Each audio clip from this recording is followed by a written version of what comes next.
Greetings, everyone. We are so glad for you to be here on tonight. So, ladies and gentlemen, brothers and sisters, kings and queens, our convener and hosts for the Black Church in Pursuit of Economic Justice Town Hall is none other than the Reverend Dr. David Jefferson Sr., Esquire.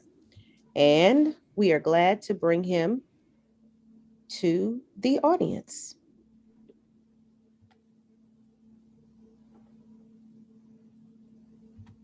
Please make sure you click and share, invite others to this very powerful conversation that will take place tonight with our convener, the Reverend Dr. David Jefferson Sr., And Esquire, I'm and trying to our start, very yeah, own Roland Martin. I'm trying to start the video. Producer, can you please start my video? Are we on? Hold on.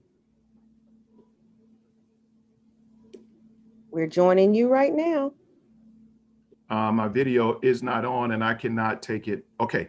Hey, first of all, let me thank you, Reverend Williams.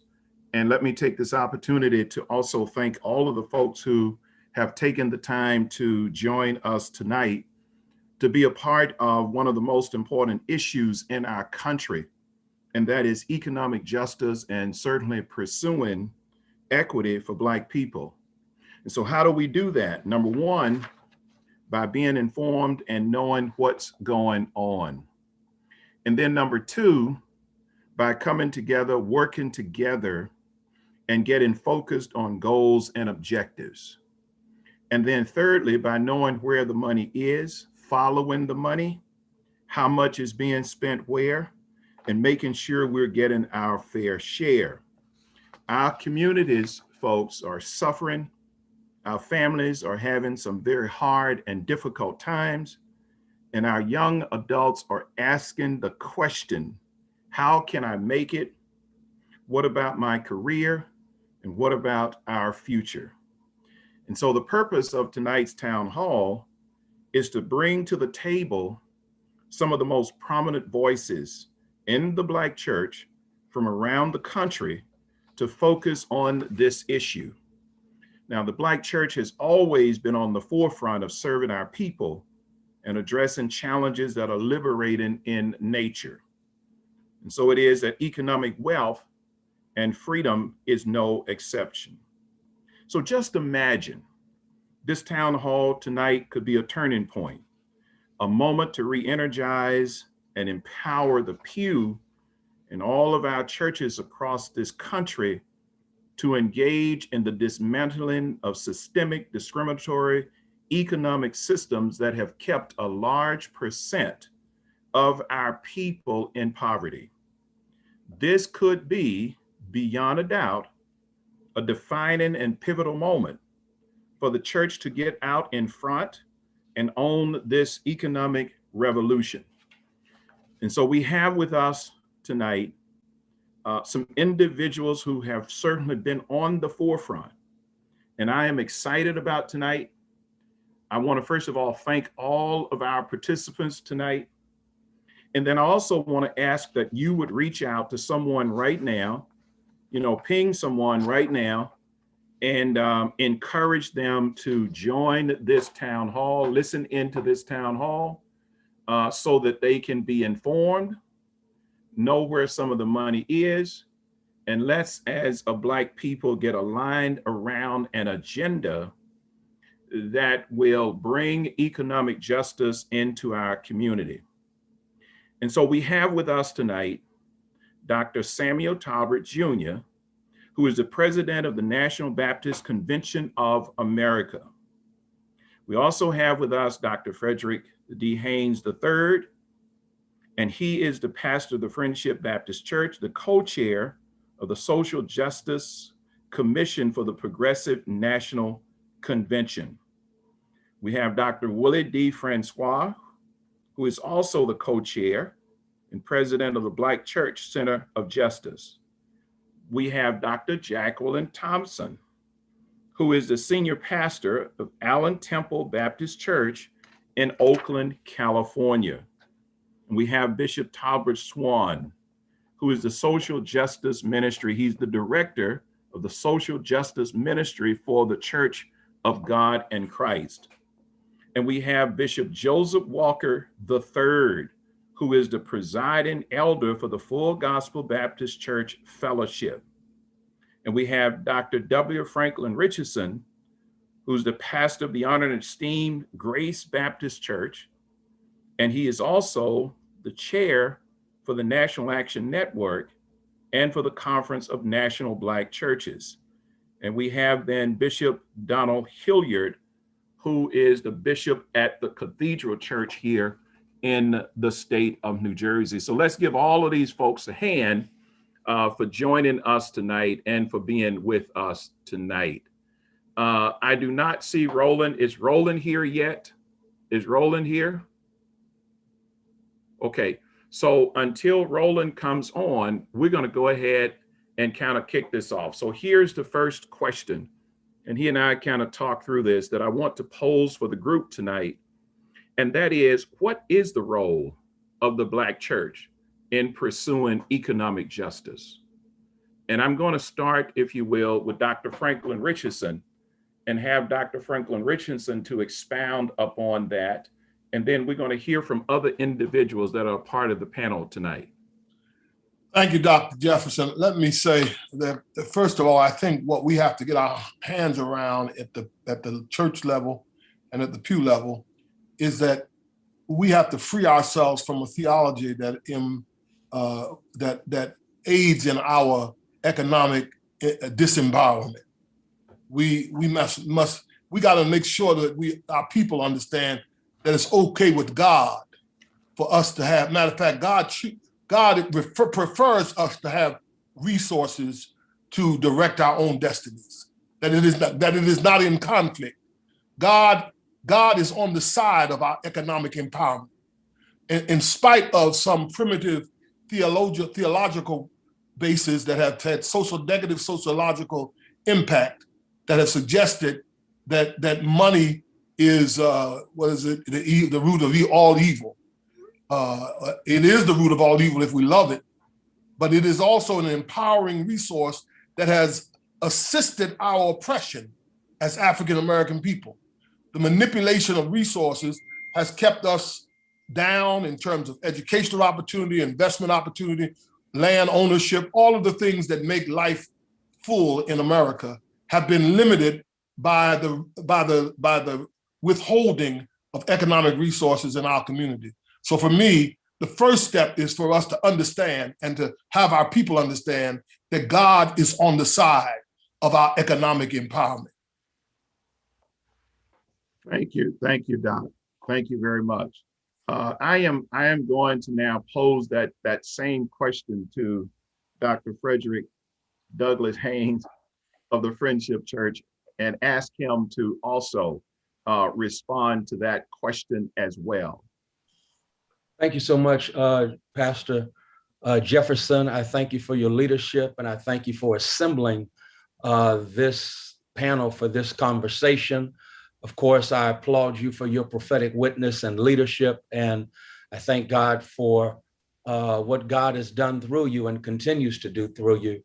And so thank you for allowing me to be a part of this conversation. I'll just piggyback on what the great Dr. Richardson said, who is a prophet without peer. And that is, we have to develop, for me, a theology of economic justice. And for me, it's rooted in Luke chapter 4. Well, there in Luke chapter 4, Jesus says, the Spirit of the Lord God is upon me because the Spirit has anointed me to preach good news to the poor. Stop right there, poor. That word poor in the original language, Bishop Barbara always tells us, is a word that means those who've been made poor because of economic exploitation, economic systems of injustice. And so our Savior, in his mission/vision statement, said that a part of my ministry is to engage in preaching good news to those who have been made poor by economic injustice. And we have run away from this theology of economic justice. And so we engage in charity. That's good, but that's not economic justice. We may even do economic development. That's good. But the reason you need development and the reason there's a need for charity is there's an absence of justice. There's an absence of economic justice. And so for me, it begins with theologizing appropriately. I think we all know the language of, who is it, Gil Scott-Heron, who said the revolution will not be televised. I remix it and say the revolution will be theologized, because when we get our theology together and have a theology of economic justice, and I'll just give it to you real plain, real quick, and I'm done. And that is, justice looks like ensuring that there is distribution of resources that is what? Equitable. And so as a consequence, I'm here in the state of Texas, and here in Texas, y'all pray for us, less than 2% of all state contracts go to Black businesses. I don't care how much charity you give, if you have an economic system where the outcome is less than 2% of all contracts go to Black businesses, you're not going to have equity, let alone equality. So we must start thinking in terms of economic justice, which deals with systems that unfortunately are guilty of institutional inequity and systemic injustice. And so we got to deal with systems. And this is a lot deeper than just giving out a free meal. It's a lot deeper than engaging in quote unquote economic development. All that's good, but we need justice. Amen. Amen. Now let me leverage what Dr. Haynes just said. And Sister Jacqueline, I'm going to go to you because we have just had Sister Jennifer Jones Austin republish Dr. Bill Jones' book, where he talks about the systems that Dr. Freddie Haynes just spoke about that connect and therefore embellish and hold us in hostage when it comes to economic empowerment. Would you comment on that book and how that book can definitely be leveraged in order for our parishioners to embrace and be empowered when it comes to economic justice? Absolutely. Good evening, everyone. And thank you, Dr. Jefferson, for having me. I'm honored to be amongst this distinguished panel to have this conversation. The book you are referencing, God in the Ghetto, that has been re-released by his daughter, Jennifer. I think it's an important book. It's an important work at this time because what Dr. Jones has done and what he has said is just as relevant today as it was when he wrote it back then. And the reality is he establishes that the wealth inequity that exists in our country today is not just a function of our failure to have a theology. It is also a function of policy. And so we need our people to understand the ways in which poverty is legislated and maintained by the government that we sit under. And so Dr. Jones goes over the history that ghettos are not just a congregation where a bunch of certain people live, but they are actually created by the policies, by the laws, by legislators and legislation that includes redlining, that includes racial covenants, that includes all kinds of things that continue to keep a particular people disenfranchised.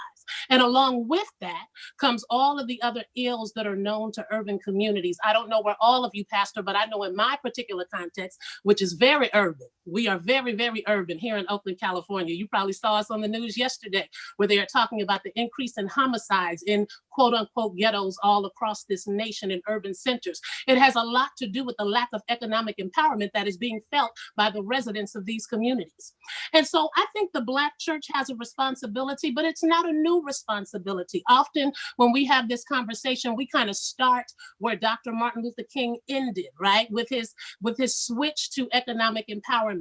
But in reality, long before the civil rights movement, the Black church was always doing everything it could to make sure that Black people were sustained financially. We founded banks, we founded universities and colleges, we founded hospitals, we had the Freedmen's Bureau, we set up suffrage organizations to make sure that our people's economic needs were met. So I think it's about time that we kind of pick that mantle up once again, because this is the last frontier for us.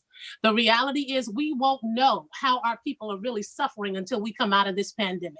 But the studies that they've done toward the end of 2020 says that white folks still continue to hold 7.8 times more household wealth than Black folks.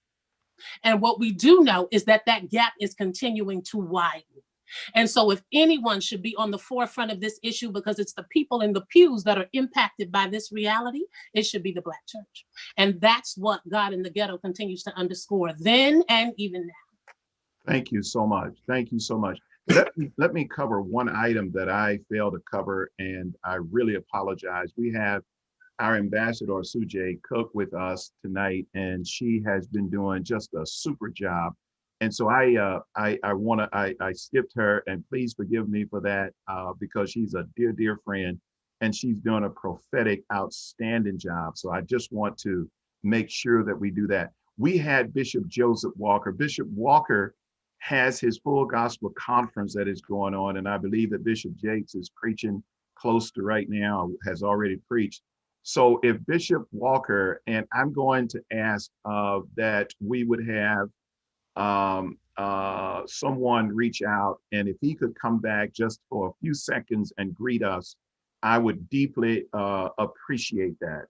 Bishop Joseph Walker is very much into this topic, and he was trying to balance a couple of things. So we're going to ask Keon if he would reach out and ask him to come back just for a minute so that he can have some comments. Ladies and gentlemen, let me take this opportunity. We now have a moderator with us, Roland Martin, Unfiltered.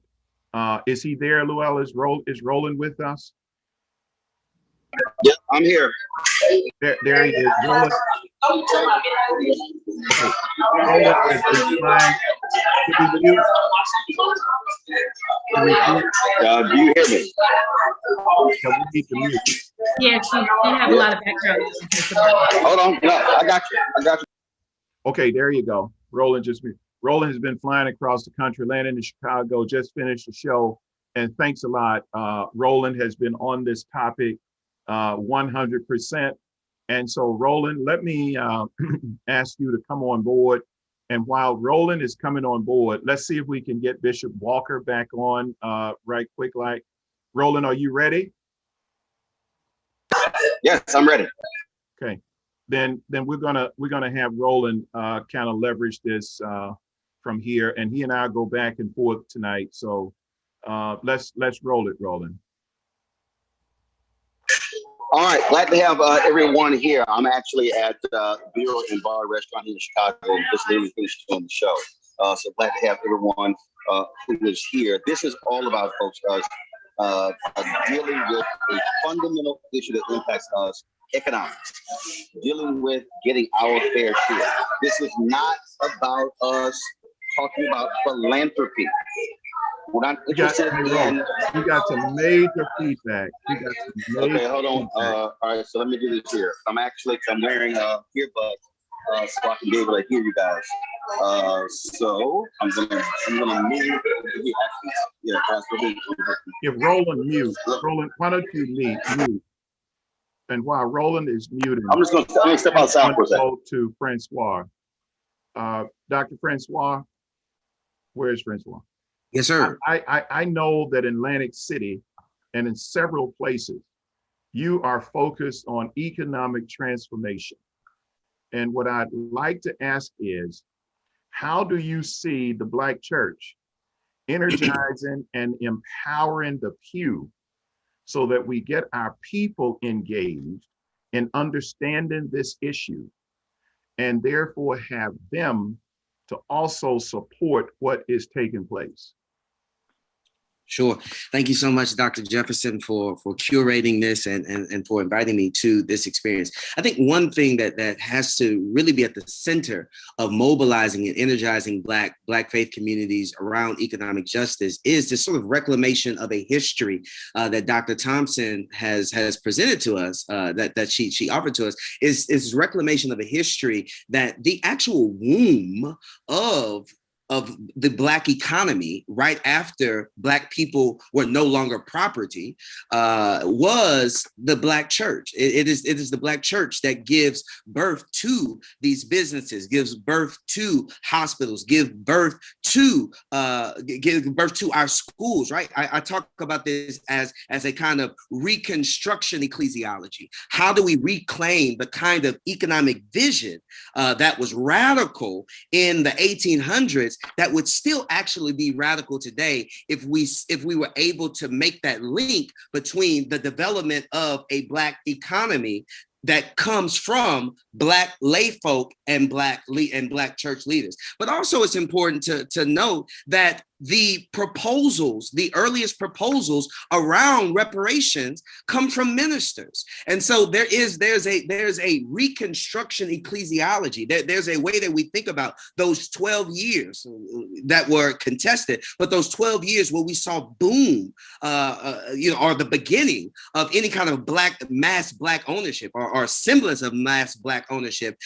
It is situating who we are as Black faith folk in that particular history.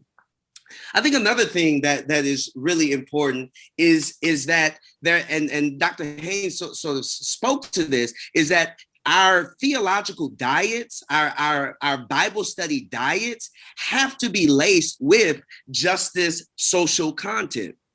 Is that it's really impossible to believe that we can mobilize folk in the pew sort of on one-offs, situationally, when we've not developed ministries that have social justice in its DNA. And so there has to be ways that we talk seriously about the Bible itself is written in 6 eras or 6 periods of oppression. That the Bible itself is a document that is produced underneath great economic exploitation, and sometimes it outlines economic exploitation, even when it's biblical Israel itself doing that particular work. And so it is how do we craft a diet that is theological, a diet of biblical literacy that is not the kind of biblical illiteracy that we call biblical literalism that we often get from the right, but a real kind of biblical literacy that understands that Jesus talks more about economic justice than he talks about any single issue,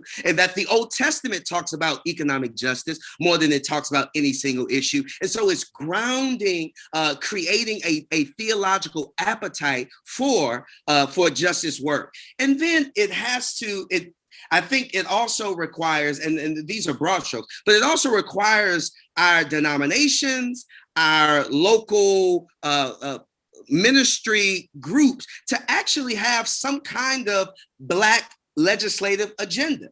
How do we come together and figure out what kinds of issues are we willing to get behind, right? Because in a lot of ways, we think that economics is really only about jobs. And what we find out is that this country has created a lot of jobs, and it has not had a significant impact on Black wealth, right? We even think about this. We've passed the Voting Rights Act, which is now gutted. We know that. We've passed a Civil Rights Act. We have passed a Fair Housing Act, and neither of those have done the work of bridging this gap in our wage, in this wealth gap that we experience in this country. Why? Because we know that what's really wrong is that there were 246 years of unpaid slave labor, that no amount of mass savings, no amount of investments, no amount of job creation, no amount of $15 minimum wage are really going to bridge. So we have to have the structural conversation around what does a real policy agenda that is reparative actually look like. So let me ask this. So go ahead. So let me do one thing here, and that is what Francois just walked through is something that is very important. And Roland and I talk about this a lot. And that is, we have to kind of get some of this out of the pulpit and understand the data and get the facts and get the information. One of the things that the Black church is not short of is an outstanding prophetic voice. And there's no question about the fact that you will walk not into any pulpit in the world and obtain the inspiration, the motivation, etc., that you're going to get from the Black church. Here's the deal. The deal is we now have to do the work to understand where the money is, to understand what percent of the contracts, to know what is going where, and then educate individuals on that so that they will be armed to fight. And that's one of the biggest gaps and one of the biggest issues that we have. And that is what percent then of the media stuff that they spend that are going to Black media companies? What percent of pension funds, what percent of pension funds are going to African American asset managers? In the state of New Jersey, we have 20% of the pension funds are represented from African American employees. And I need everybody to kind of hear this, so mute for me just a second. We have in this state, in New Jersey, in the last 15 years, we have not had one investment manager nor officer that is making decisions that's Black when it comes to the pension fund. We have an $80 billion pension fund, and we have less than maybe 3% of all of that money being managed by African American asset managers. Now, folks, the truth of the matter is that that money is going to major Wall Street, white, quote, asset management companies. They're taking that money and they're therefore putting it with huge development companies who come into our communities and build stuff that we can't afford. And we are therefore funding the gentrification of our own community. We are taking Aunt Sally, grandma money that they had in the pension fund, and we're dealing with it somewhere else. And so as a result of that, one of the things that we have to do is ensure the fact that we are understanding the data, that we know where the money is going, that we follow the money and make sure that we get our fair share of that money. Now, I know that, we have Dr. Talbert with us tonight, and one of the things that he has done is really kind of worked on trying to get the data, trying to get the numbers. And I would appreciate it if Dr. Talbert would kind of comment on what he's doing, some of the stuff that's going on, because folks, we have to understand the data. We have to understand the numbers. We have to follow the money trail. And I want to encourage everybody tonight to ask these questions of your Black elected officials. Phil Murphy got 94% of the African American vote in the state of New Jersey. Let me repeat, that is unheard of. He ran on an agenda of economic fairness. We have yet to have a disparity study done. We have yet to really see any significant movement in terms of pension fund stuff and other things.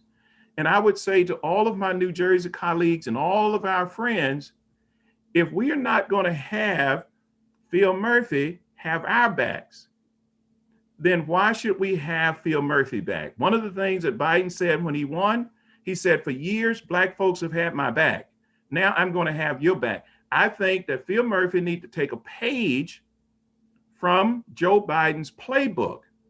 And Black folks need to therefore hold our elected officials accountable and make sure we make this, quote, an election issue. Now, Dr. Talbert, I'm going to go to you, and then we're going to go to you, Sujay, and then we're going to turn this to Roland, because we really do need to provide folks with some information tonight and make sure that when we leave this town hall, there is a line of, I would say, some alignment. And Francois, you're right. We need a common agenda that cuts across conventions, cuts across association, cuts across churches, align the Black caucus in Washington with us, and get all of us on the same page. If we wake up the pew in the Black church, we can do anything, folks, in terms of getting economic justice to our people and lift them out of poverty. Dr. Talbert, will you kind of comment in terms of where you are and what you're doing? Is he on? He's muted. Hello? while we're getting him on, how is this audio sound? I want to double check your audio.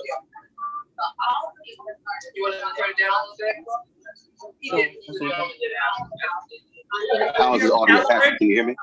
We can, but you got feedback, Roland. Not sure why. So Jay, while he's trying to clear that up, will you please kind of pick that up? Yeah, I think that's thank you again for the invitation to be here, and thank you to partner together for alignment. I think, as we talk about all of the ecclesiastical theologies of economics, I think we also have to make sure that we include not just economic justice, but gender justice with that, because the fastest growing businesses in America are Black women-owned businesses. And we cannot leave that out, even though there's still not the same amount of access to capital and resources as other businesses, but it still cannot be negated. So I'm a third generation Black woman business owner. And so my ministry really now is wealth and wellness for our communities, because our communities can't be well if there's the lack of wealth, or as one preacher calls it, poor wealth or low wealth. And so I think we have to look at what's happening in America in terms of Black women owning businesses rapidly. 763 businesses are started each day by Black women. And so we have formed what's called the Global Black Women's Chamber of Commerce. And it's the only chamber of commerce in the world that focuses solely on Black women-owned businesses. And so we have accumulated data. We've had 2 State of Black Women summits, virtual summits during COVID with over 2,000 women. And we're finding that Black women want to own businesses because there are 3 ways to wealth for our people: home ownership, land ownership, and business ownership. And so we have to not only develop economic development corporations within our churches, but we also have to make sure that the dollar circulates within our churches, which is how my family's business grew. Now the longest running Black family-owned business in New York City is in its 59th year, but it started in a church in Harlem Union Baptist Church, and our churches supported each other, and church lay and pew supported each other. And I think that's what we're talking about tonight. If we're talking about aligning, we have to circulate that dollar just like other ethnic groups do within our communities. That's the beginning of building wealth for us. So let's establish, if we establish something here that I think is important. And this is regardless if you are a Black man or a Black woman. Pre-COVID, there were 2.6 million Black-owned businesses in America. 2.5 million had 1 employee. Of those 2.6 million Black-owned businesses, they did average revenue of $54,000. So it doesn't matter if you're a Black woman or a Black man.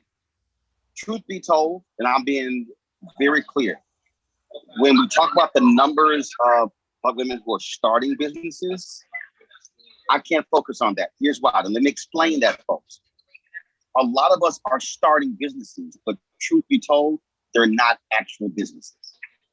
They are sole proprietorships. And so what we have to be dealing with is the fact that the billions being spent right now, and I've said this many times, and this is where folks who talk about reparations, this is where we differ. I'm not waiting for Congress to pass HR 40, when right now Congress is spending $500 billion a year and we're getting 1%. So what this conversation is about, and what we're trying to get pastors in New Jersey to focus on, just in New Jersey, is that right now, billions of dollars of your taxpayer money is being spent in New Jersey to make white people wealthy. So what has to happen right now is we cannot have general conversations about money. We can't have general conversations. It has to be how much money is being spent specifically, as Pastor Jefferson said, pension funds. How much money is being spent in housing?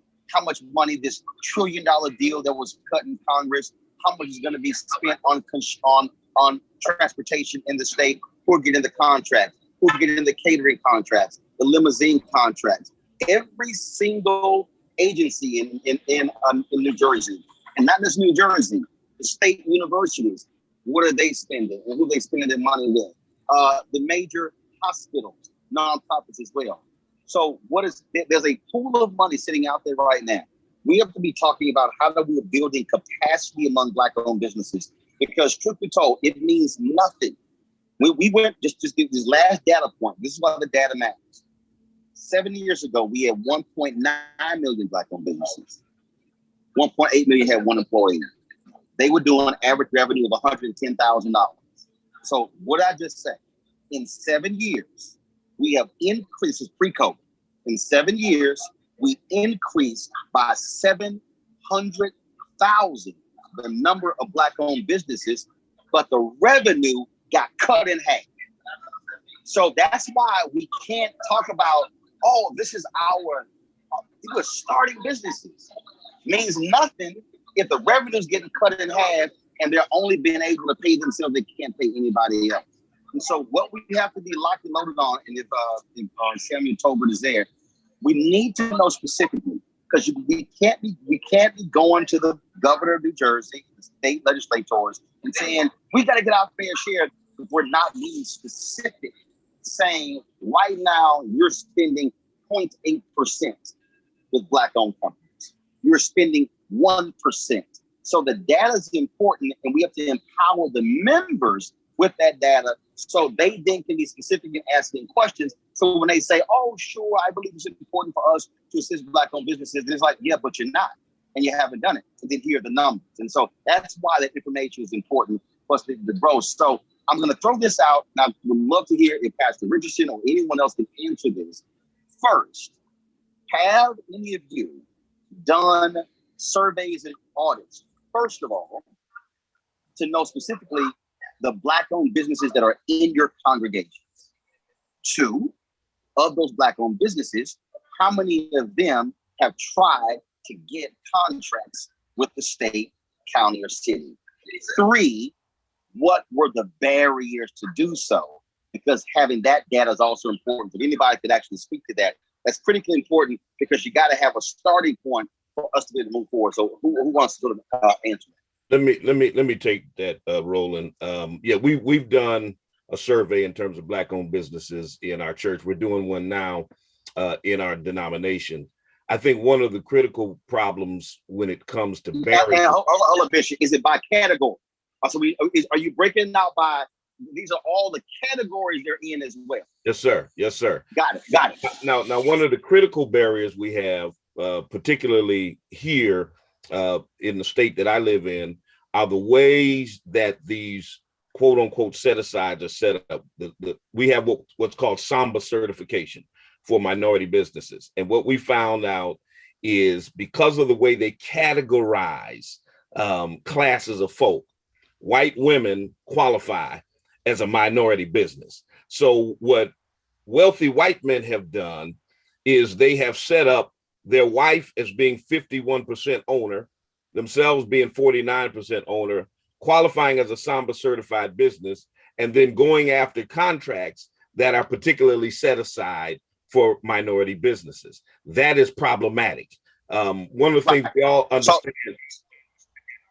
So I got to ask you this, Bishop. I want you to hold that right there. I got to ask you this now. So when y'all are raising those issues, because this happened, I'm actually here in Chicago, this happened at Illinois at Salem Baptist Church. They presented to the Black Caucus. They said, here are the women numbers, here are the Black, Hispanic, the Asian, Native American. And they had the Black media who was invited. I said, if you're a Black woman, which one of them categories you in? They said, well, you're in the Black. I said, well, you're a Latino woman, where you at? They said, you're Latino. I said, so basically, that W should be WW for white women. So what we have done is we have separated that. What we've said is, don't come to this. We've done with the thing with Byron Allen and advertising. We said, don't come talking to us about MWBE. Don't come talking to us about diverse. We want to know Black owned. So don't come with that big number. So that's another one of the things. Absolutely, and that's critical. They built, MGM came here and built $1 billion casino, and I know what some may feel about legalized gaming. They were going to build it, so we said, listen, there's got to be a specific amount of jobs that go to Black people. We're not talking about minorities. We're not talking about lumping us all in a class and then trying to get your numbers that way. I think one of the other things that we've got to do as the church is to be the first partaker. We've got to be the first example. The Black church We can't hire everybody that's been victimized by systemic racism, but we can contribute to structural change. We can make sure that when we do hire in our own practices, what Jesus preached and proclaimed, the good news for the poor, as Dr. Haynes said, we've got to make sure that we're paying a living wage, that we're not leaning on, do it for charity, do it as unto the Lord.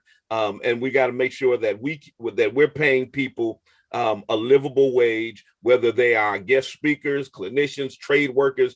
Everybody should be adequately compensated for their work. We can't contribute to the exploitation of Black labor and the infrastructure of poverty with some callous appeals to Christian charity if we are going to be the voice that is going to be calling for economic justice. So here's what we're getting at. Now, this is what's important. So I'm gonna go back to that question that Bishop Talbert answered. Why the survey matters? Because you need to be able to know what is existing inside of your own church in terms of how many actual people own businesses in your church. Then this is where I think as pastors, you have to encourage them and everybody get all, I don't want to let nobody know how much business I'm doing. But the bottom line is this here. We can't say, well, this is what we did last year. And then we come back a year later and say, how do we do? We don't actually track the numbers. So we got to be able to encourage that as well. And then the third piece is, and I thought about this, whether you want to call it public hearings or whatever, but it's also important, I believe, for the churches to set up some system where you're getting information from them. So you need to understand what are the roadblocks that you're going through. So let me just give you an example. Coca-Cola. When I had conversations with them, I said, let me explain to y'all how the white ad agencies block us. And this is what they do. This is the games that they play. I said, and look, y'all don't realize this. You think that's your ad agency? I said, no, this is how they do it. Well, what happened was we cut a deal where folks said, Roland, we doing this deal with you. Then the agency basically tried to come back and vet me again and block the deal. They saw in real time how the agencies manipulate the process. So you need to be getting information from your members on how they have gone through these contract processes and the games that have been played. So you're now armed with the data, because I can guarantee you somebody who's covered politicians, they don't know the bureaucracy. They pass the laws. They don't understand the bureaucracy. And so we have to have that as well. We are actually communicating. Anyone else, I want to know what specifically you're doing. How are you gathering information, data in your churches before you go outside of what we're talking about here? Let's go to Dr. Talbert. I know he was trying to come off a few minutes ago. Dr. Talbert, you there? Yes, sir. Go right ahead. Thank you very much. Thank you very much, Dr. Jefferson. And it's an honor to be on with this panel.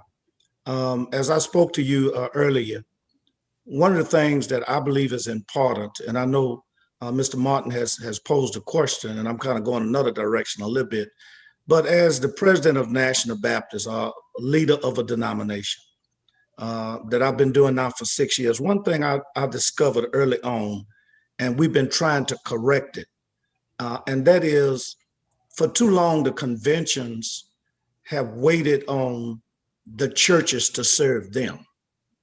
And I think we need to flip the script. And I've been working as a president to discover how can the convention serve the congregation?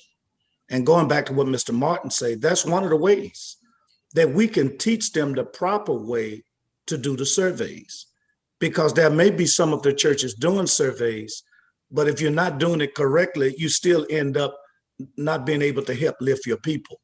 And so I believe that not only do we need to do it as a single denomination, and I don't take anything away from one denomination or one church, because I believe they can be impactful. But the reason I'm on here tonight is because I don't want to solo this. I believe our group needs to join with Bishop Walker and Bishop Swan and other groups and come up with some uniform way that we're going to start addressing economic and social justice issues together. And I think, Dr. Jefferson, your calling us together is important. Tonight, I'm impressed with the fact that I've heard us talk about an issue in New Jersey. If we can home in as conventions, put our forces and our numbers together, because sometimes we're shooting all over the nation and we're not getting anything done. If we could home in on that situation of those Blacks in New Jersey who are not allowed to deal with these pension funds, and we've got Blacks that are qualified, some of them are working for the white companies that are getting the business in New Jersey. If all of us can come together and create a template and succeed in New Jersey, then we can replicate this in the state where I live, like Louisiana or Texas or any state. And I think that's the role of our convention. We can no longer just be big worship. We've got to do big work.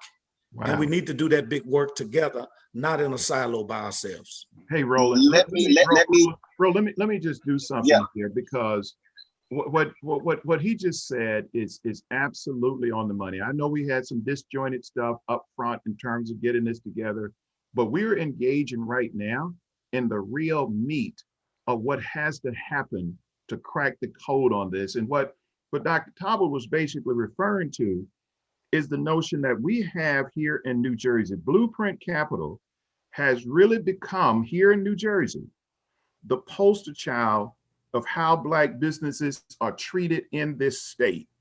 And let me just provide 5 key things in terms of where this case is. They had the courage that they really, through prayer, brought a suit against the state because they were discriminated against with respect to them having their fair share of the pension fund. They are the only African-American asset management firm in the history of the state of New Jersey. And the governor was well aware of the mistreatment of this particular firm and did nothing. The firm was forced to sue the state. The state has retaliated and threatened to put Blueprint out of business.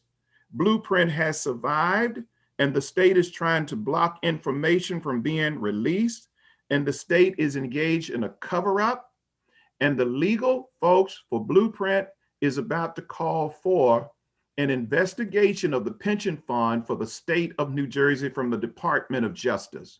And I would submit to everybody tonight that is listening to this, you perhaps have the same thing that is going on with this huge amount of money in your state. And I could not respect Dr. Talbot more. If a win in New Jersey will be a win for everybody in this country. And it is important for us to know, Roland, to your point, that these folks did their homework and understand what percent of that pension money, quote, are Black folks putting in there. They know that. What percent is coming to the Black community? They know that. What percent then is being managed by Black folks? They know that. And I wanted to just leverage that point because, you know, Dr. Talbot made a great point. And if we can get alignment and support and let the folks here, especially this governor, know that we're not going to take this and we have the support of other people, folks, listen to me. We can absolutely crack this code. Now let me use some numbers. And the reason this is important, why we go back to the numbers. If we're able to say 100 billion, let's just say 100 billion, $100 billion is being spent in New Jersey every single year. I'm just putting that number out. Let's say it's 1% going to Black-owned entities. Now what we're able to say is the number needs to be 518. It needs to be 1215. Now all of a sudden, we're establishing markers. I'll pull in Reverend Richardson here on this point here. Because by doing that, now you can now force folks to actually have a commitment. So when we went out to the advertising agencies, when we said, y'all spending less than 1, double it to 2, then that's what Byron said. Then we came in and said, no, damn, that is we 5. They were all like, oh. So what happened was we started setting a floor. Well, if you were spending 1% of $300 billion every year, and now we're gonna move to 5%, that means that in 1 year, we can make what's gonna take us 5 years to actually make. That's why we gotta be dealing in terms of, and we have to understand, there's two things we gotta do. We cannot get seduced by two things. Do not get seduced by a percentage, and don't get seduced by a number. So New Jersey says, and again, I'm just throwing out, New Jersey says, sure, okay, we'll do 2%. The next question is 2% of what? What's the 2% of? You see, if they say, okay, well, we're going to take it up to 5 billion. Okay, 5 billion of what? See, so the demand New Jersey has to be, we want to know the percentage and the number, so we're matching up. Because if the total spend is 100 billion, and they say, well, we're going to spend 5, you say, wait a minute, I'm sorry, 10% of 100 billion ain't 5 billion. And so that's sort of the games that they actually play. And what it then does is, it completely alters the game. It builds capacity, then we can grow and do all those different things. And so that's the strategy that has to be behind making the demands of the governor and the legislators. And the reason New Jersey is so important, it's an extremely blue state. Yeah. So we can wield the black vote and use it against them. That's why this is not like this split is a red state. No. This is where we can shame them. I say, hold up, of all people, this is a Democratic state. How dare you not spend the numbers? And so that's why the black population in New Jersey matter. Looking at how much they're currently spending is critically important. That's the only way this is going to change. We got to have those very specific numbers and specific asks in doing it. And Bishop Hilliard, weigh in, because to Roland's point, we have a majority in the Senate in the state of New Jersey. We have a majority in the Assembly in the state of New Jersey. And we have a Democratic governor. There's no reason why Black folks have to beg for anything in the state of New Jersey. There's no reason why we have to plead for anything in the state of New Jersey, folks. Right. I mean, we have a majority everywhere. Right. And I think it's absolutely essential that we show strength and not weakness. Right. And Bishop, you are in the center of the state. You've been engaged in this, and I'd like for you to jump in and share your position on this kind of thing. I want to thank you again for inviting us to this forum. Thank you for this invitation and for the fine work that you're doing in Newark. I will celebrate 38 years of pastoring the historic Second Baptist Church, known as the Cathedral International, this October. As everybody was speaking and using just wonderful words and dropping major knowledge, I heard the old deacon on the front row saying, "Make it plain, preacher, make it plain." And I think that that's what has to happen. As I listen to each person speaking, what we're saying now must be broken down into bite-sized nuggets, so that the people in the pew, they cannot be empowered if they're not engaged in the conversation. So when I talk about, we need to have economic empowerment revivals, social justice symposiums, labor, Black labor and Black work lecture series. And then we need booklets and pamphlets and things to disseminate out among the people. And then we must put it in our language, our preaching language, our prayer language, our revival language. What comes to my mind is the 3rd chapter of the Acts of the Apostles, where Peter and John are on their way to the temple to pray, and there's a lame beggar on the steps of the church. And the scripture says he locked eyes with them, expecting to receive something. And the people on the steps of our churches and the people in the pews are still locking eyes with us, and they're expecting to receive something. And I mean, they're expecting to receive hope. In the midst of all of this, we've got to have still a theology of hope, a theology of can do, because our people have done. we endured and overcame Black Code, overcame and lived through Jim Crow. And even in the midst of all of this, we've got to break it down, make it plain.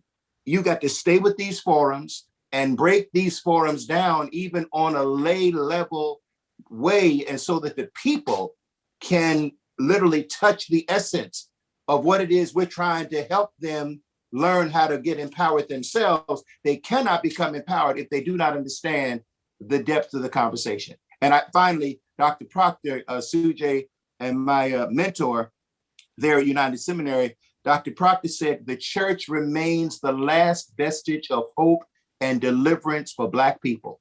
If the church blows this moment, our people will not be delivered, and they will not be free, and they will not be liberated. We still have the answer.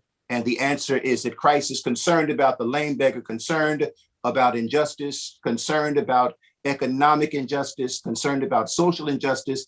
And he's also, let me just say this, we have to also keep a hand on too in the church who's doing well and pull them into the, everybody's not broke. Everybody's not, suffering. Everybody's not struggling through public school. There are folk in our congregations that are doing very well and have done very well during the pandemic. Jesus is also concerned about the wealthy. He's concerned about the poor and the down and out, but he is also concerned about the wealthy.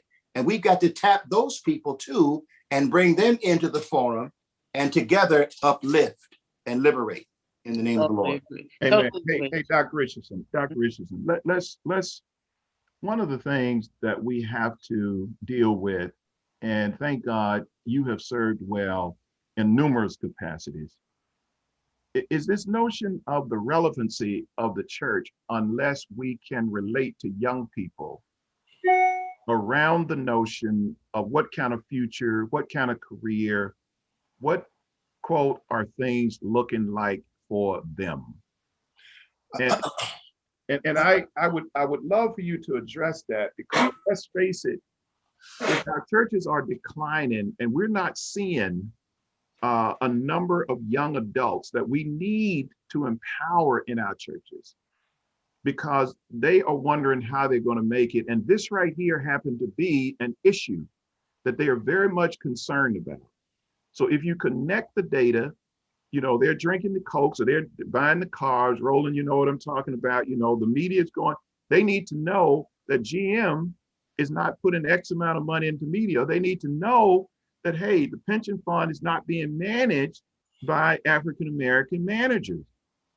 If they don't get answers to that, they will be turned off and wonder, y'all preaching, the Red Sea and Daniel in the lion's den, but when I leave here, I'm trying to make ends meet. I'm trying to pay that college bill. I don't have a job commensurate with my ability to be able to pay that loan back. Dr. Richardson, can you kind of speak to that with respect to how we move from where we are to interest them in the topic that we're into tonight? The great challenge of the church is relevance. That's the great challenge of the Black church. And the degree to which we are a relevant institution to all segments of our community will determine our appeal and our ability to attract. As long as we are not engaged in the things that makes difference in people's lives, we will see a diminishing of membership and a diminishing of impact in our churches. We've got to come to a new level of relevance and engagement. We cannot continue to go the route that we have been going. It's clear to me that the church has an opportunity. Too often we are celebrating where we've been and not being honest with where we are right now. We had great history. Yes. But that's not where we are now. Our churches are diminishing. Some of our churches are co-conspirators to racism. Some of our churches have sold out to white Jesus. And therefore, our young people are more informed than they've ever been, and they read what's going on. So therefore, we got to move from conversations, even how relevant these conversations are, to engagement and to activities. And I'm excited about what you're doing, Jefferson, in New Jersey. I think we ought to just go ahead and make Jersey our pilot for launching an economic church agenda in the United States. It's prime. It's never been a time when you got such great numbers. A Senate majority, a House majority, a 94% Black turnout for the governor, and you got these inequities of distribution of resources. This is a wonderful pilot for us to make work and then carry it across the country. We ought to all be joining in on New Jersey and bringing the attention. We need a major communications, and Roland's so powerful with that, putting marketing materials in. We need to flood New Jersey. We need a major march on the governor that is not just Jersey focused, that is bringing the whole attention to. I think we got to get action. The part of the journey is conversations, but the destination is action that makes a difference. There are statistics. Roland already has statistics that we could use to help our people understand. We don't need to be too abstract, just solidly. Your money for pensions is now being paid to white people, and they helping put you out your community. They gentrifying your community. Just simple, quick statement that catches people's attention. I think that's what we got to do. I think we got an opportunity with you, Jeff, in New Jersey. I really do. And I think we ought to, and it's right on the verge of New York. You know, in the National Action Network, we've been fighting this pension plan fight for a long time. There are over 60 billion-dollar pension funds and investment agencies in New York, Black.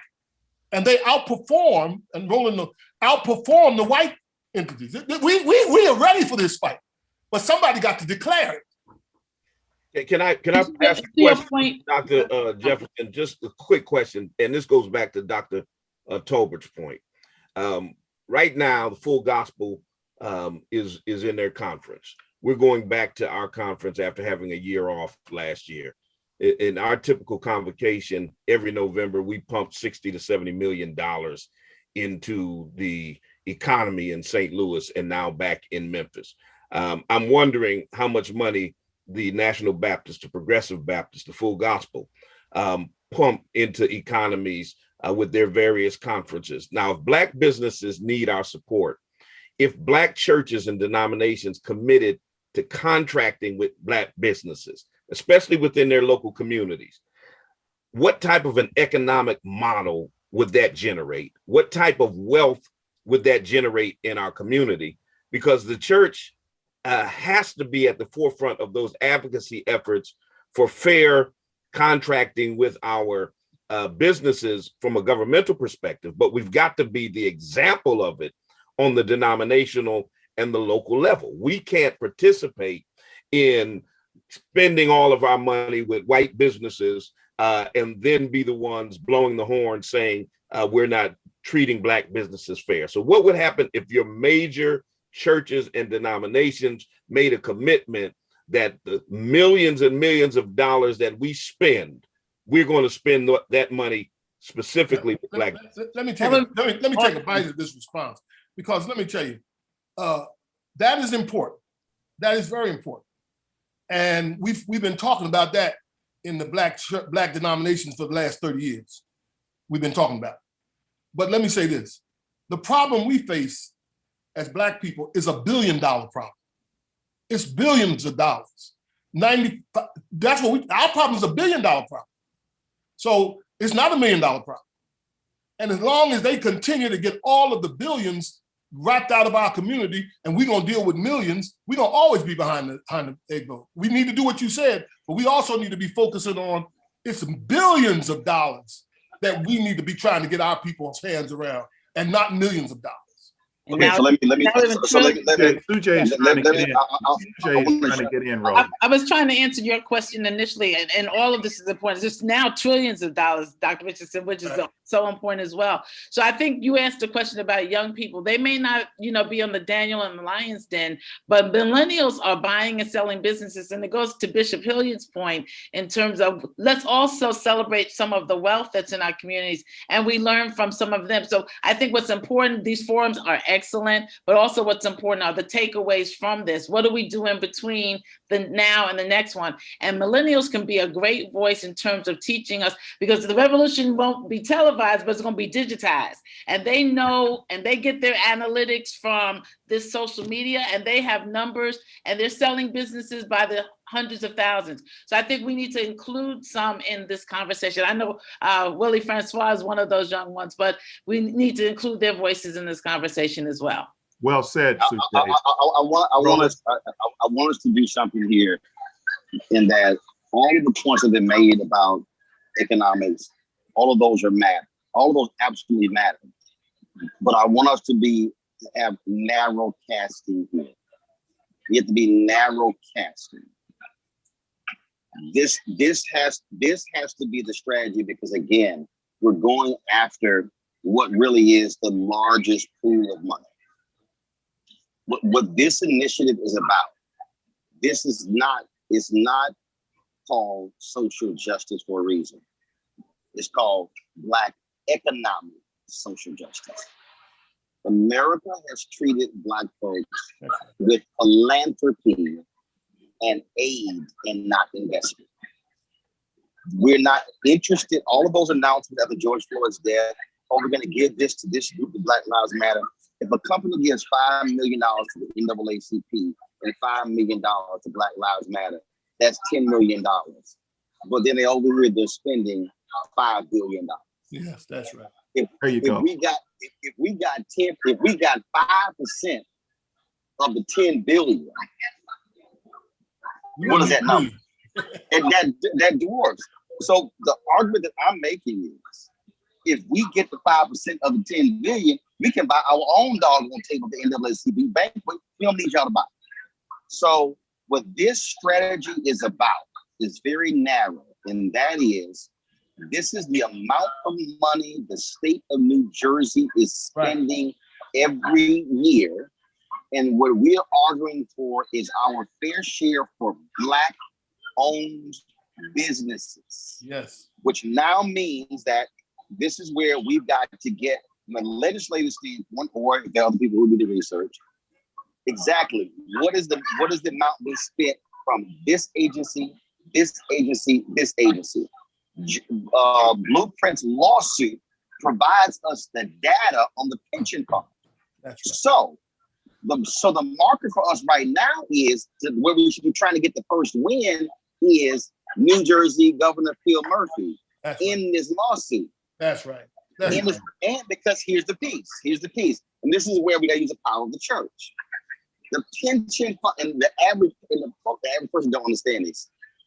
The pension fund money is money of the pension of the public workers. Yeah. So every Black person who works for the city, the county, the state, the federal government, the school board, whatever, if you're a public worker, that's your money. So they are taking the pension funds of a significant number of Black people and becoming billionaires off of it. So the argument that we can make is already in our favor. I don't know what the number is. Let's say 40% of all public workers in New Jersey are Black. That means that we represent 40% of the pension fund. If the pension fund is $80 billion in New Jersey, that means the Black portion alone of that is 32 billion of the 80 billion. So the Black portion is 32 billion of the 80 billion based upon the 40%. Well, then that means that if y'all only spending 0.5%, how you spend that 0.5% when we represent 40% of the pension workers? That's right. They can't win that argument. So we got to also achieve wins. So the first thing is applying the pressure to say we want fair share when it comes to the pension funds, and putting pressure on the government and the legislature to get that win. Then the next one is this agency, how much is being spent in the Department of Transportation in New Jersey? How much is being spent in this department, this department, this department? Now all of a sudden, then you have 2, 3, and 4, and 5. This is about extracting. So to the point that Bishop Swan then brought up, yes, when we're talking about how do you Black PR firms, Black event firms, Black catering firms, Black transportation companies, because we've actually utilized the state contracts to build their capacity. Now they can actually hire more people and grow their businesses. And so the strategy of this New Jersey Black Economic Justice Coalition is to target the state funds that are taxpayer dollars are not being returned to Black people in the form of contracts. That's what the strategy is. And Roland, and this is every country. I'm sorry. And there's something here too. Francois, you are down in that Atlantic City area. And I know a lot about what's going on in Atlantic City. And you have a situation there that is connected to everything that's going on in Jersey that is absolutely pathetic, embarrassing, and insulting. And this is one of the reasons we need to focus on Jersey for transformation and make sure that we have a target. That we're surgical. We need to be very surgical as we come at this thing and really pursue it. And I need you, why don't you talk about that situation and how this right here will also help bring deliverance in that community that you're serving in down in Atlantic City? Yeah, thank you, Dr. Jefferson. I think that the issue that we're focusing on is so important, and it's another symptom of the exploitation of Black labor and the exploitation of Native American lands that is New Jersey, right? And so I think it's always important to place this important issue that you are talking about alongside all the other sins of New Jersey when it comes to economic exploitation. I mean, it goes without saying that I live in one of the most economically depressed parts of our state, where the majority of people who live in our area don't own business. They don't even think to own business, because there has been by state mandate and by state policy, Atlantic County is almost only a single industry town where all of the jobs have to be casino jobs. All of the jobs are hospitality jobs. And what we found out is, as goes the casinos, so goes the rest of our county. And we know, and during COVID, because we know that COVID has had its own racialized effects, that Atlantic County lost more percentages of greater percentage of jobs than any county in the country.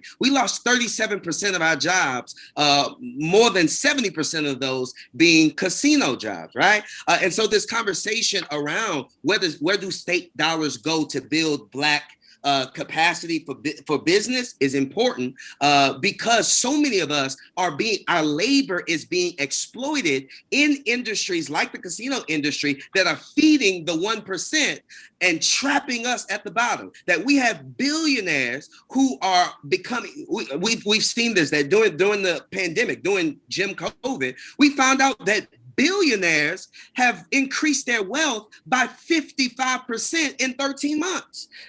Like at places like Atlantic City, where we are putting alongside this issue that we are focusing on today, and raising the question that segregation of our schools is a producer of poverty, and that is the biggest issue that we're fighting right now in Atlantic County, and that's school segregation. And let me just give a stat. But Willie, I gotta get it. But Willie, Willie, you just said something that I can't let it go by, because I need us not to get trapped. Okay, this is, you talked about the jobs from the casino. So this is the trap. Now, just that we fall for it. And I'm gonna go back, being in Chicago, and I sat in the room. I literally witnessed it with my own eyes. There were Black state legislators who were demanding these 100 apprenticeship jobs. They were like $10 an hour. And I'm literally sitting in the room, and I'm watching this go by. And they kept going on by 100 apprenticeship jobs, $10 an hour. But it was $190 million expansion. And I sat there and I'm like, y'all, they fought for an hour about 100 apprenticeship jobs and spent 10 minutes on the 190 million. So when we're talking about what this is all about, listen to everybody in here, this is not a jobs conversation. This is a contracts conversation. Okay. Because if we get the contracts, we can hire our own people. because our businesses will grow. So I want everybody, don't get seduced by the jobs. We're talking about contracts. Yeah. And that's important. Roland, also being prepared for the contracts. We had last night a session with a woman who gets Department of Defense contracts all the time. But just the signing up in terms of trying to get your SAM and all your codes and all those things, most of our people don't even know about that to get to the table. It's not whether you're an MWBE. So again, the forms that we need to have in between are about contracts and setting up gov contracts committees within our churches that will teach our people how to actually only to win the bid and to apply for the bid. That's a really, really important piece of this. I think the jobs, I mean, it is not a jobs conversation, but the jobs component is important. That exaggerates this, that the fact that so many folk who live in our area, their labor is being exploited by the billionaire class is a product of Black incapacity related to Black businesses not getting contracts in order to expand. Is that this lack of expansion coming from government contracts is what has us trapped in these jobs that are eating our community, that we're working triple time just to be broke. And so it's I want us to have a hierarchy. This is all I'm saying. Is all I'm saying. Is that, and again, what we are talking about, specifically in New Jersey, everybody understand, I am literally in the middle of this on the Black-owned media side right now. So you're absolutely right. But what we had to do first was we had to fire the shot to force the companies to increase their spend. Then when we got them to increase their spend and to make the commitments, well, that's happening. We're over here helping smaller Black-owned companies build their capacity to what Suzanne just said, the paperwork, the contracts, all stuff along those lines. But none of that matters if you don't get the commitment. So our focus has to be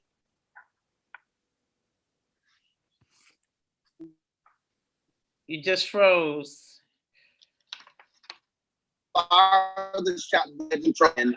This needed to do this.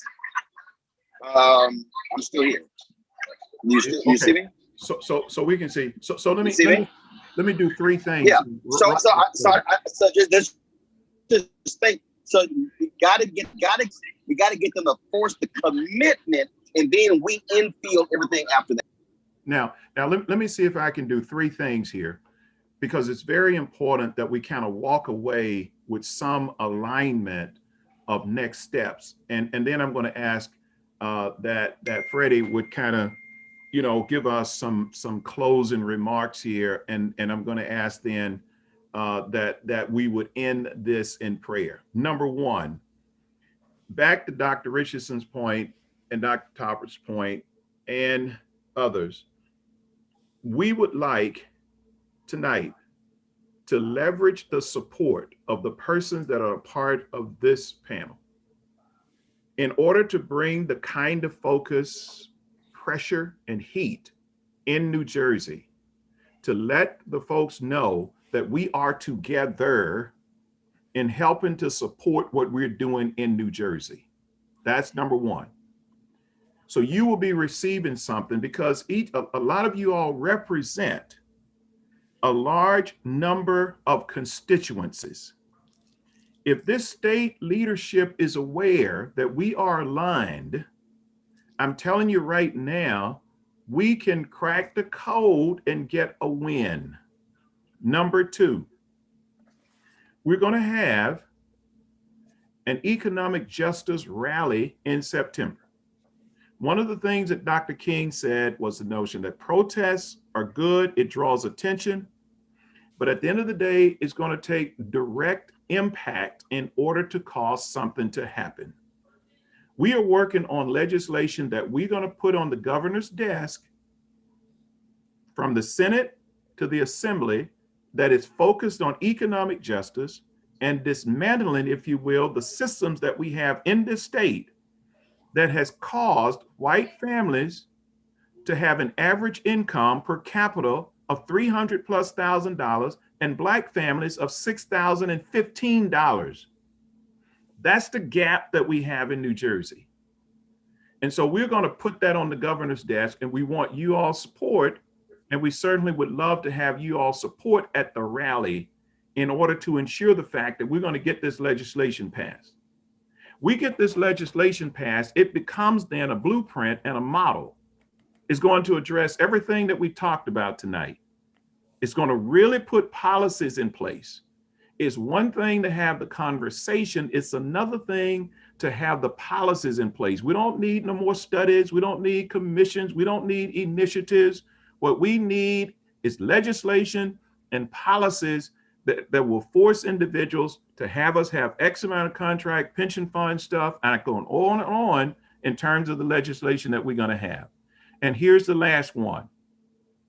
We're going to float a manifesto that would simply say that if we can come together across denominational lines, across conventions and associations, here's what we can do together if we get that kind of an alignment. I will also kind of work with the team, the New Jersey Black Economic Justice team, to put in place a set of things that if we can teach in our various churches, we're going to recommend things that we can teach in our various churches. I mean, we ought to be having Sunday school around this. Okay. We ought to be having network groups around this. I mean, that's the kind of thing that we need to do so that we put it where people could understand it. And we would welcome any input from any of you all as we kind of build out a set of things that folks can truly understand. And we're going to send what I just said out to everybody in email form, because I think it would be a waste of you all's time tonight just for us to talk and have all of our members and all of our constituency on, and us not come out of this tonight with some actionable items that represent next steps in terms of what we're going to do. I have one question for you. Are you going to focus only on state funds, or are you, because corporate America? No, we're going to cut across the board, Sujay. That's a good point. We're going to cut across the board. In fact, we're but you gotta have. Go ahead, Roland. But you gotta have the wins. You gotta have the wins. The reason why you focus on state funds first, because your voters and taxpayers, when they see you go after the state and you get the wins, then you can shift to them as well. It's all about capacity. The best leverage right now is this is an election year. Yes. So go for the state right now because you leverage your votes. And then when you chalk up the wins, then go, now, New Jersey corporations, y'all next. That's right. Got it. That's exactly right. Listen, let me just apologize. Willie, go ahead, Willie. Dr. Jefferson, I just want to just undermine that this is not foreign to our governor. Even when we think he campaigned on economic fairness, and we know he's failed. We know he's failed at that so far. But the reality is that there's some folk in this country who need more than fairness, and there's some folk in this state who've been exploited more, particularly Black business owners and Black workers, that we don't just need fairness in our economy. We need some repair, and sometimes we need a little extra because of so much that was taken. Well said. Well said. Listen, let me just. I got something from Bishop Walker. He apologized. He was trying to balance some things, so he sent us apology. Dr. Richardson had to step away. His 2 grandkids graduated, and he needed to be with them. So he was making a real family sacrifice. He had to step away. But I can't thank you all enough. I can't thank our audience enough. Our sponsors tonight, by the way, was the Positive Community magazine that have been in our community for years and really keeping us abreast, really making sure that we have the latest. They're positive in what they do, as well as Industrial Bank, the only African-American bank in the state of New Jersey. Industrial Bank are the folks that are really kind of helping to sponsor this tonight. And I just wanted to kind of give them a shout out and really thank them as well. I am going to ask that Dr. Freddie Haynes would kind of, give us a closer here, if he didn't mind. And then I'm going to ask that Dr. Sujay would please kind of do a closing prayer. Roland, do you have any other closing comments, my brother? Marching orders is this. Each church, you must begin to collect the data on what businesses that are in your churches right now, what's their size, what's their average revenue, and the number of employees, how long they've been in business. That way you now have a church database. Once you have that, you should then be forwarding that to Pastor Jefferson so they can put that into another database. So they can say, here are 50 Black churches in New Jersey, and these 50 Black churches have 400 Black-owned businesses, and now you have the information. So now we're dealing with that. And then the next piece then has to be, then we still have got to get the data from these different agencies to know how much money is being spent, so we can now articulate back to the congregations, this is the percentage that we're getting, 1% or 2% in this area, this area. Otherwise, we're just talking blind. Absolutely. Absolutely. Absolutely. Thanks a lot, Roland. And once again, thanks, folks. We really appreciate everybody tonight. I think this could be a pivotal point. I think that this could be a defining moment based on what we do from here. And the 4 things that I laid out, we'll send that to everybody that's a part of this. We're going to send it to other people who didn't have an opportunity because we just couldn't get everybody on. This is a very hot topic. Folks are interested in this. We can make something happen here. Dr. Haynes, will you kind of provide us with some closing, and Sujay then will kind of give us a prayer. Okay, again, Dr. Jefferson, thank you so much for your courage, your competence, and for bringing us together. Thank you, Roland, for all that you do. And I'm gonna quote you a few times as I get ready to, as I try to wrap this. I wrap it by reminding us of the movie Selma. And I see that as a metaphor for what we are attempting to do. Selma was one location geographically, but it became the pivot point that gave rise to what became the Voting Rights Bill, where we came from all over the country, descending on Selma to march from Selma to Montgomery. And that was Dr. King's response to LBJ saying, I don't have the power, make me do this, make me pass voting rights legislation. And they targeted one particular area that was egregious in terms of voting rights. And through that targeting and through that dramatizing the voting injustice taking place, they were able to literally, again, birth voting rights for the whole nation. Now, something happened in the movie Selma that I pass on to us right now that you all are familiar with. Martin is in jail in Selma with Ralph Abernathy. He's discouraged. Ralph says, keep your eyes on the prize. And Martin's response is, what prize? I've integrated us into a lunch counter, but we don't have the education to read the menu or the economics to buy a hamburger. And I remix it by saying, reading the menu and owning the lunch counter. And so I think it's very important that we derive metaphorical lessons from that. Number one, let's descend on New Jersey and make a statement to New Jersey. New Jersey is ripe. And because of the fact, and it's really right, because again, it's democratic, it's blue as they come, and we want to see if blue respects Black. Number two, education. One of the things that keeps driving at me in this whole conversation is we've got to increase our economic justice IQ.